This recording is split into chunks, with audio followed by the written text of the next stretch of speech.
గాజాలో పరిస్థితులు పూర్తిగా దిగజారిపోయాయి. ఆ ప్రాంతాన్ని స్వాధీనం చేసుకునే దిశగా ఇజ్రాయెల్ నిరంతరాయంగా దాడులు కొనసాగిస్తూనే ఉంది. ఓవైపు వైమానిక దాడులతో భారీ భవనాలను కూల్చేస్తూ మరోవైపు భూతల దాడులతో కూడా విరుచుకుపడుతోంది. దీంతో నిత్యం వేలాది మంది గాజా నుంచి దక్షిణ ప్రాంతంలోని తీర ప్రాంతాలకు వెళ్లిపోతున్నారు. సోమవారం రాత్రి నుంచి మంగళవారం వరకు జరిగిన దాడుల్లో 89 మంది ప్రాణాలు కోల్పోయారు. వీళ్లలో ఒక్క గాజాలోనే ఏకంగా 78 మంది చనిపోయారు. హమాస్ను అణిచివేసే దిశగా ఇజ్రాయెల్ దాడులు చేస్తూనే ఉంది. గాజాలో మొత్తం 3000 మంది వరకు హమాస్ మిలిటెంట్లు ఉన్నట్లు ఇజ్రాయెల్ భావిస్తోంది. వాళ్లను అంతం చేయడాన్నే లక్ష్యంగా పెట్టుకుంది. ఈ క్రమంలోనే భూతల దాడులు ప్రారంభించింది. అంతకుముందు గాజా సిటీని ఖాళీ చేయాలని ఇజ్రాయెల్ రక్షణ దళం ఆదేశాలు జారీ చేసింది. దాదాపు 3.5 లక్షల మంది ఇప్పటికే అక్కడి నుంచి వెళ్లిపోయారు.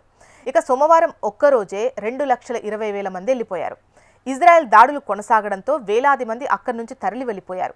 గాజాలో ఇజ్రాయెల్ మారణహోమం సృష్టిస్తోందని, అనేక మంది ప్రాణాలు కోల్పోతున్నారని ఐరాసా కమిషన్ కూడా ఓ రిపోర్ట్ అందించింది. అది ఇచ్చిన రోజే ఈ దాడులు ప్రారంభం కావడం కలకలం రేపింది.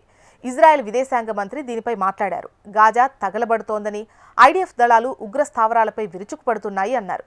తమ టార్గెట్ నెరవేరే వరకు వెనక్కు తగ్గేది లేదని స్పష్టం చేస్తున్నారు. దాడులు కొనసాగిస్తూనే ఉంటామన్నారు.